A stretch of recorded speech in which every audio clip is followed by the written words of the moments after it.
You are looking at the first ever Avatar movie, but drawn by hand in cartoon style. The first Avatar movie came out over a decade ago, and is still one of the best movies to this day. I am going to take you through my process step by step of how I drew the cover for this video, and maybe along the way we can talk about the Avatar movies too. This took me about 4 hours to draw and paint from start to finish. This piece was done traditionally, but I will be posting the full res images online so you can color them yourself if you want.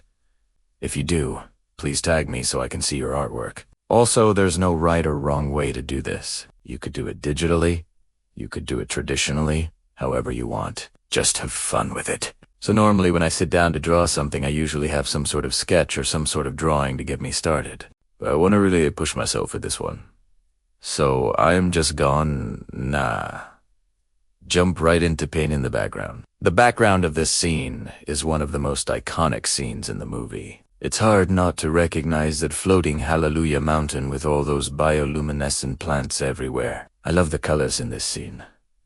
So many bright blues, pinks, purples, and greens. I also love all the different shapes going on here, like the pointy mountain peaks, to the round orb-like plants, to the jagged lines of the floating rocks. The first step I did was to block out the big mountain shape.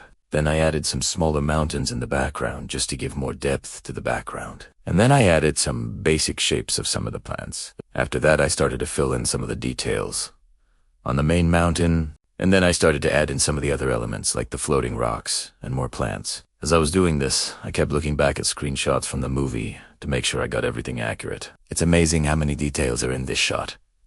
There's so much to draw. I ended up finding a wallpaper version of this screenshot, which helped me a lot with keeping all the details in. I didn't want to try and redraw every single little plant. There's just too many. Instead, I focused on the overall shapes and general flow of the plants, and tried to capture the essence of them rather than trying to draw every little leaf. I had to stop myself from adding too much detail, because I didn't want the background to be too distracting from the characters in the foreground. At this point, I was happy with the background, so I moved on to the next step, which was to paint in the sky.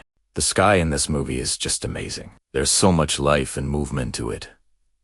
I tried my best to capture that. For the sky, I used a large, soft brush and just kind of painted in the general shape of the clouds and the lighting. The hardest part for me about drawing the sky was capturing the right colors. I ended up doing a lot of experimenting before I got something that I liked. While the sky was drying in the background, I went ahead and drew the characters. I only drew the characters in very roughly at this stage. I wanted to focus on getting their poses and general shapes down. I wasn't too worried about any details or anything like that. Once I was happy with the character shapes, I went back in and started to add some basic shading and outlining. At this point, I was also thinking about what angle I wanted for the final drawing. Since I was doing this traditionally, I didn't have the luxury of just zooming in and out like I would in Photoshop, so I had to plan accordingly. After I finished sketching the characters, I went back in and added some basic shapes for the environments around them. For Jake Sully, I added his floating platform and some surrounding trees. And for Neytiri, I added her horse. I also added some basic landscape features, like rocks and foliage. At this point, I had a pretty good idea of how the whole drawing was going to look. So I went ahead and added some light gray pencil lines to help define some of the shapes. These pencil lines were very, very light. I didn't want them to be too distracting. Now that I was happy with the overall composition, I went ahead and started painting in the characters. I started with the skin tones, and then I added some basic shadows and highlights. I wanted to keep the skin tones relatively simple. I didn't want to get too detailed with the textures and stuff like that. I was more focused on the overall flow and feel of the skin. For Jake, I added some basic muscle definition, but nothing too crazy. I wanted to keep it relatively simple. Neytiri's face was probably the most challenging part of this drawing for me. Her face has so many angles, and it was really hard to get right. I ended up using a lot of different reference images just to get it close. Once I was happy with the character's base colors, I went in and added some shading and highlights. I used a small brush for this, and I tried to keep the brush strokes nice and smooth. I didn't want to use any hard edges or anything like that. I wanted everything to be nice and soft. The hardest part of the shading for me was making sure that it flowed correctly. I didn't want any weird hard shadows or anything like that. I wanted everything to feel nice and natural. I ended up using a lot of different reference images just to get the flow of the shading correct. With the characters done, I went back in and added some final touches to the background. I added some more plants and some more detail to the mountain. I also added some more detail to the sky. At this point, I was really just trying to fill in any empty space that I had left. I didn't want any areas that were just too clean. I wanted everything to feel nice and lived in. As a last step, I went back in and added some white outline to help define some of the shapes.